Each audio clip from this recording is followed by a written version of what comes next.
केजरीवाल की जो सोच है एक तरह से वही सोच है जो आरएसएस की सोच है। आरएसएस से ही वो संबंध रखते हैं। उनका मेन उद्देश्य ये है कि किसी तरह से जो अंधविश्वास पाखंडवाद वो कायम रहना चाहिए। इसलिए उन्होंने मंदिर के पुरोहितों के लिए तो उन्होंने 18,000 रुपये की सुविधा कर दी, लेकिन जो देश के अंदर, जो दिल्ली के अंदर जितने भी जो डीटीसी में वर्कर हैं उनको पक्का नहीं कर सकते। दिल्ली के अंदर जो चुनाव आए हैं तो उन्होंने 2100 रुपये महीने की देने की तो चिंता सता रही है, लेकिन उन्होंने शिक्षा में कोई काम नहीं करना, रोजगार में कोई काम नहीं करना। जितना मनुवादियों ने बाबा साहब को इस्तेमाल किया है शायद किसी दूसरी कौम ने किया हो। ये समझ चुके हैं कि बाबा साहब के नाम पे ये लोग बिल्कुल पत्थर हैं लेकिन मोम की तरह पिघल जाते हैं। इसलिए वो बाबा साहब करके और उनको दिखावटी सम्मान देके, सही मायने में तो उनके नाम पर कुछ उन्होंने करना है नहीं, सिर्फ उनको दिखावटी सम्मान देकर हमारी वोट को लूट के ले जाते हैं। और यही काम बीजेपी कर रही है। समस्त जितनी पार्टियां वो सब यही काम करने में लगी हुई है। दलित मुसलमान एक तरफा आम आदमी पार्टी को वोट देता है, लेकिन राज्यसभा वो दूसरों को भेज देते हैं, किसी दलित मुसलमान को भेजते नहीं है। देखिए, गुलामों का कोई इतिहास नहीं होता, गुलामों की कोई सत्ता में भागीदारी नहीं होती। वो भीड़ जुटाने के लिए होते हैं, वोट देने के लिए होते हैं। वही काम करो जा रहा। जितनी भी सरकार बनी दिल्ली में अब तक, उसमें एससी और मुस्लिमों की सबसे ज़्यादा बड़ी भूमिका रही, लेकिन उसके बावजूद भी उनको वो हिस्सेदारी जो राज्यसभा में या लोकसभा में या विधानसभाओं में नहीं मिलती या मंत्रियों के रूप में नहीं मिलती, जो कि उनको मिलनी चाहिए। इस चीज़ को जिस दिन ये लोग समझ जाएंगे उस दिन अपनी सरकार नहीं बना लेंगे। लेकिन मैं कहता हूँ कि गुलाम इसलिए गुलाम है, उन्हें गुलामी अच्छी लगती है। उन्होंने कभी आज तक इस चीज़ में विचार ही नहीं किया। केजरीवाल हमें बाबा साहब के नाम पे हमको बड़ा सम्मान दे देता है, इसलिए उन्होंने उस पर ज़्यादा फोकस नहीं, उन्हें वोट दे देनी है। चुनाव के टाइम पे ऐसे झूठे वादे किए जाते हैं जिनको एक जुमला हम कह सकते हैं, जैसे भारतीय जनता पार्टी जुमला कहा था कि जुमला, ऐसे केजरीवाल भी जुमलाबाजी में पड़ गए। इन्होंने 2100 रुपये का जो प्रावधान किया, मैं सोचता हूँ कभी भी नहीं दे सकते 2100 रुपये। ये अगर ये 1100 भी दे देंगे ना तो भी बहुत बड़ी बात है। ये तो सिर्फ वोट ले लेंगे और उसके बाद ये आपस में नूरा कुश्ती लड़ेंगे। केजरीवाल तो करप्शन खत्म करने आए थे दिल्ली में, ये तो खुद ही जेल में घूम रहे हैं। देख, केजरीवाल आज की डेट में करप्शन की एक जड़ बन चुके हैं। बीजेपी की तरह वो भी उसी दलदल में जा चुके हैं जिसके नाम पर वो सत्ता में आए थे। आज उसी दलदल में वो जाके फंस गए। भारतीय जनता पार्टी ने जितना क्राइम और भ्रष्टाचार देश के अंदर किया है, उससे कहीं ज़्यादा केजरीवाल ने क्राइम और भ्रष्टाचार किया है। प्रदेश को लूटने में, दिल्ली को लूटने में कोई कसर नहीं छोड़ी है। आज जितना भी आरोप लगे और जितने भी आम आदमी पार्टी के जितने भी लीडर सब जेल में गए, आज वो जेल से जिसी बेस पे छूट के आएंगे, उन्होंने अंदर खाने सेटिंग करी कि आप हमें लोकसभा की 7 सीटों दे दो और दिल्ली की सरकार में हमें बैठा दो। भारतीय जनता पार्टी सारी सेटिंग करने के बाद ही इनको जेल से छोड़ा, इनसे छोड़ने वाले नहीं थे। तो फिर इतनी मेहनत क्यों कर रहे हैं केजरीवाल चुनाव लड़ने, जब इन्हें काम नहीं करने दिया जाता? तो इनकी देखिए, झूठ बोलते हैं केजरीवाल। ये झूठ बोल के सत्ता में आए थे। और सबसे बड़ी बात ये है कि सत्ता में कोई भी रहे, गुलाम है। इसमें SC ST कोई गुलाम रहना है। इनको मेन मकसद ये, राज हम करें या राज आम आदमी पड़े, राज बीजेपी करे या राज कांग्रेस करे, इनको हमें गुलाम बना कर रखना, राज इनको ऊपर करना, इनके अधिकारों को हमें जो है वो दलित मुसलमान। बिल्कुल जो वोट बैंक है, ये एक वोट बैंक का एक जरिया बन चुका है। और ये एक ऐसी भेड़ चाल है कि जिधर को इनको लगा कि अब चुनाव आए और थोड़ा सा लालच दिखा नहीं, वो वहीं जाके लाइन में लग जाते हैं और वोट उनको ठोके भाव में वोट दे देते हैं। केजरीवाल तो रिजर्वेशन का भी विरोध करते थे, आरक्षण का विरोध करते थे, तो फिर दलितों को समझ में नहीं आती क्या बात? देखिए, ये वही तो कौम है कि ये इतनी जल्दी भूल जाते हैं। इनके मन में एक टुकड़ा नजर आ जाता है ना, ये भूल जाते हैं कि हमारा सब टुकड़ा देखकर हिमायत नजर आ जाती है। जिस BSP ने इनकी हमेशा से लड़ाई लड़ी, जिस माननीय कांसी राम जी ने पूरा जीवन संघर्ष में उनका गुजर गया, उस पर इन्होंने ध्यान नहीं दिया। आज इनका हिमायती केजरीवाल बन के आ गया।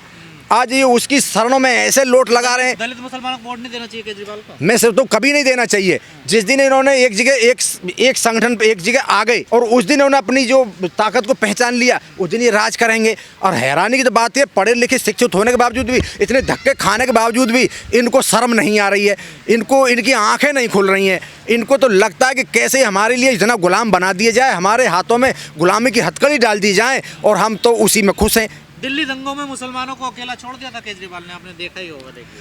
देखिए, ये एक बहुत बड़ी साजिश थी। दिल्ली के दंगे जो कराए गए थे, एक पॉलिटिकल इश्यू था जिसमें भारतीय जनता पार्टी को इन्होंने सत्ता में बैठाना था। भारतीय जनता पार्टी मुद्दे ढूंढ रही थी क्योंकि उस समय जो देश का जो SC वोट था वो मायावती के साथ जुड़ा हुआ था, BSP के साथ जुड़ा था। BSP तो दिल्ली के नज़दीक तेज़ी से बढ़ती हुई दिख रही थी। उससे घबराकर इन्होंने हिंदू मुस्लिम वाला कार्ड खेला और वहाँ पे केजरीवाल एक साइड में किनारे हो गए। वहाँ वो एक शब्द नहीं बोले, आज वो मुस्लिमों को और दलितों के इतने बड़े हिमायती नजर आ रहे हैं। अच्छे हो गए हैं देखिए, कहीं भी दीवार खड़ी करने से शिक्षा का मॉडल और जो विश्व स्तरीय शिक्षा नहीं बन जाती जब तक उसमें आप उचित स्तर से की जो मानक है वो लागू नहीं किए जाएंगे। इतने जो उसमें जो टीचर है वो अच्छे नंबर के अच्छी उसके नहीं आएंगे, अच्छी पढ़ाई जो अच्छे लेवल की पढ़ाई जब उसमें नहीं होगी, कंप्यूटर एजुकेशन नहीं होगी, तब तक कैसे हम शिक्षा को उस स्तर मान लें। ये सब दिखावा है, एक ढकोसला है। ये नीरा कुश्ती करने के बाद आप देख लेना सरकार सामदामिनी की आनी है। SC ST के उत्थान के लिए जो पैसा सरकारें बजट बनाती हैं, उस बजट में भी पता नहीं चला केजरीवाल ने क्या किया दलितों के लिए। देखिए, वो बजट सिर्फ दिखावा है। उनको ये धीरे से चुपके से निकाल के अन्य मदों में अपने फ़ायदे में इस्तेमाल कर लेते हैं। अगर यदि SC ST को स्कॉलर मिल रहा होता या उनके फ़ायदे की योजना बन नहीं होती तो आज वो रोज़गार के लिए 10,000 रुपये में 12 घंटा की नौकरी नहीं कर रहे होते। कसम खाते में कोई भी सुख सुविधा नहीं लूंगा, आप तो उन्होंने बंगले उंगला सब देगी। अरे एक बात बताइए भाई, कसम खाने से होता क्या है? जिसने झूठ का झंडा हाथ में ले लिया हो, मैं 25 बार कसम खा लेता हूँ, क्या होता कसम खाने से? कसम का मतलब क्या है?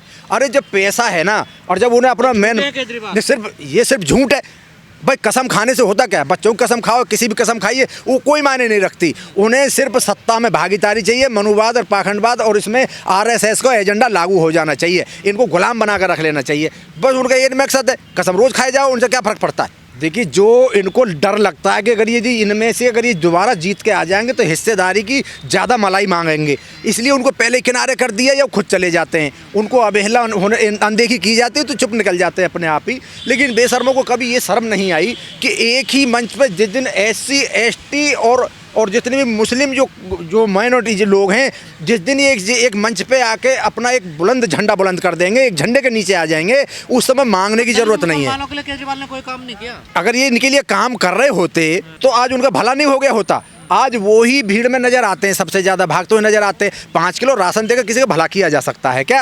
सरकारी फ्री दे रहे हैं, भला नहीं हो रहा। देखिए, बिजली पानी ये गवर्नमेंटों को काम होता है कि जितनी भी जनता की भलाई के लिए अच्छे काम किए जाने चाहिए, लेकिन उसको काम तो करते हैं लेकिन ढोल ज़्यादा पीटते हैं। स्कॉलरशिप नहीं मिल रही है बच्चों को। देखिए, स्कॉलरशिप का जो मेन जो फंडा था इन्होंने ख़त्म कर दिया। जो पहले हमारा मेरिट के आधार पे जो बच्चों के एडमिशन हो जाया करते थे, अब इन्होंने उसको ख़त्म करके उनके सामने एक इतनी बड़ी दीवार लगा दी है कि जो बच्चा जिन सब्जेक्टों को पढ़ के आया और इतने नंबर लेके आया, उसको ये मेरिट लगा के नहीं एडमिशन नहीं देते। उनके सामने नई समस्या खड़ी करी कि आप 2,000 रुपये का फार्म भरोगे और उस CUET आप क्लियर करोगे। उस पर डबल मेहनत कराने के बाद CUET क्लियर करने के बावजूद भी फिर ये मेरिट लगाते हैं। तो इन नालायकों से यूँ पूछो कि देश के जितने भी SC ST OBC हैं, उनके खिलाफ इतनी बड़ी साजिश इन्होंने रच रखी कि कभी भी उनको सम्मान नहीं देंगे, कभी उनको पढ़ने नहीं देंगे, कभी भी उनको पढ़ने नहीं देंगे। स्कॉलर की तो आप भूल ही जाइए, स्कॉलर नहीं है उनके लिए। जो मुश्किल से उनकी इतनी सारी समस्याएं खड़ी कर दी गई हैं स्कॉलर के लिए, जब उनको पता है कि ये SC कास्ट का है या OBC कास्ट का है, उसको जो फार्म में जो लिख के दे रहा तो उसी से पता चल जाना चाहिए, स्कॉलर मिल जाना चाहिए। लेकिन नहीं, उनके सामने इतनी समस्या खड़ी कर दी कि आप ये कागज़ बनवा के लाइए, अब आपको जाति प्रमाण पत्र लाइए, अब आपको जो मूल्यवास वो बना के लाइए, अब फिर एक और वो आता है जिसको इनकम सर्टिफिकेट होता है, उसको इतनी सारी चीज़ बनाने के बाद तब वो फार्म भरेगा।